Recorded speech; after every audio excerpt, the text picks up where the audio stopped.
Bachelor লোকের মেসে পাপোশ থাকাটা সুবিধা হলো হাত পা যখন তখন ছেড়ে ফেলা যায়।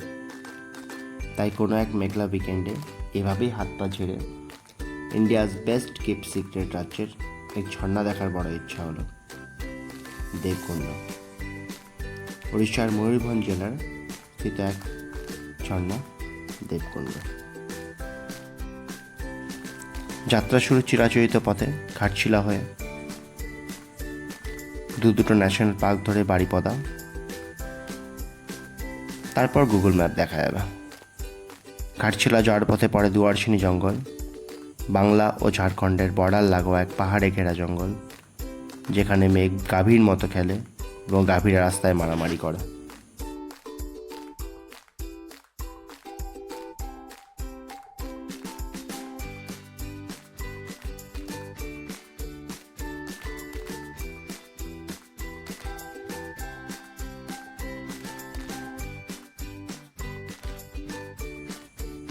চারপাশে সবুজ বৃষ্টিস্নাত জঙ্গল দেখতে দেখতে এবং ব্লো হর্ন নামক এক ট্রাক গাইডের সাহায্যে আমরা এগিয়ে চললাম NH-18 এর উদ্দেশ্যে। ব্লো হর্ন ট্রাকটির স্পিডের সাথে আমরা না পারায় ভিডিও স্পিড একটু বাড়িয়ে দিয়েছিলাম। পথে দুয়ারসিনী মাতাকে জয়মা বলে একবার সোজা উঠে পড়লাম মুম্বাই কলকাতা এক্সপ্রেসওয়ে NH-18।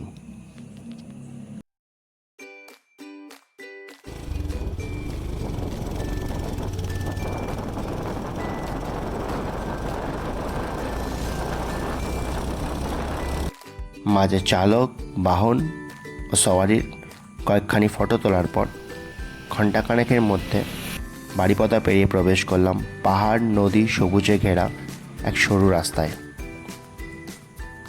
দুপাশে সবুজ ও দূরে এক পাহাড় দেখতে দেখতে এগিয়ে চলি। বলে রাখা ভালো, এই সবুজ বিখ্যাত শিমলিপাল ন্যাশনাল পার্কের একটা অংশ।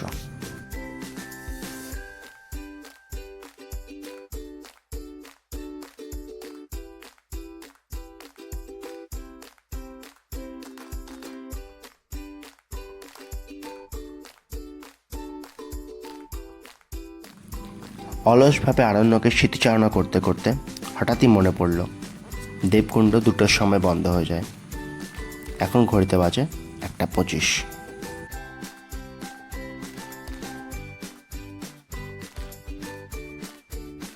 তৎক্ষণাৎ বাইক ও ভিডিওর দুটোর স্পিড বাড়িয়ে কয়েকখানি ছাগলকে পিছনে ফেলে রেখে আমরা প্রবেশ করি লালমাটির রাস্তায়, যেখানে জনৈক বাইকার দেও নদীর প্রবল জলরাশিকে মেসিসুলভ ড্রিবলিংয়ে কাটিয়ে ওঠে।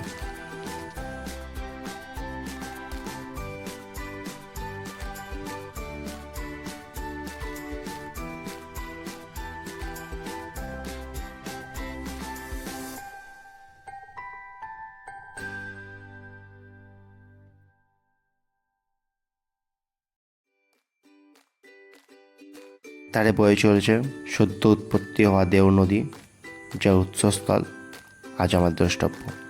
অন্যদিকে সুদূর বিস্তীর্ণ জঙ্গল,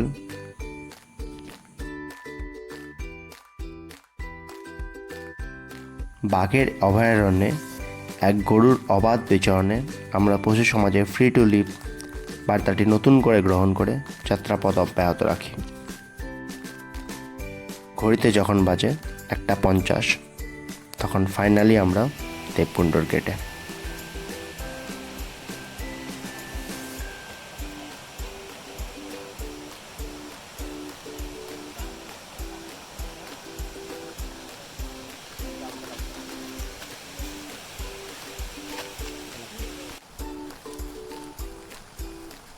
এই গেট থেকে প্রায় 1 কিলোমিটার পথ জুড়ে আমাদের সঙ্গ দেয়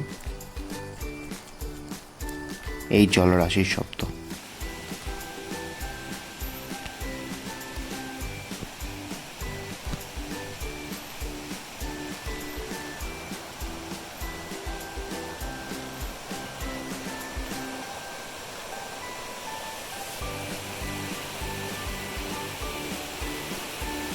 প্রজাপতির খেলা, চারিপাশে সবুজের সমারোহ, ও জলোচ্ছ্বাসের রেশ আমাদের টেনে নিয়ে চলে আমাদের গন্তব্যস্থান দেবকুণ্ড।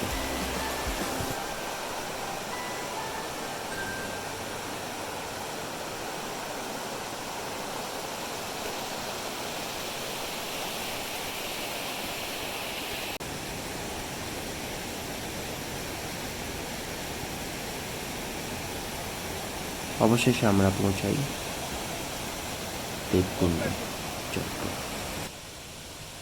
ওপরে অম্বিকা মাতার মন্দির, চারপাশে সবুজ, মাঝে জলোচ্ছ্বাসের শব্দ আমাদের কান মন দুই জড়িয়ে দেয়, ভুলিয়ে দেয় 250 কিলোমিটারের বাইক জার্নির ক্লান্তি।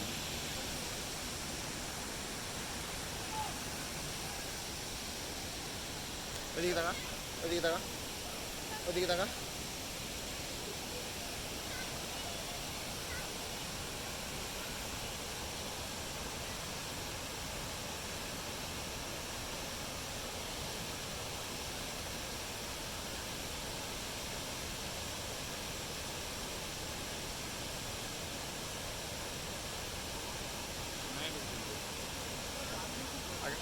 এখনই করলাম এটা।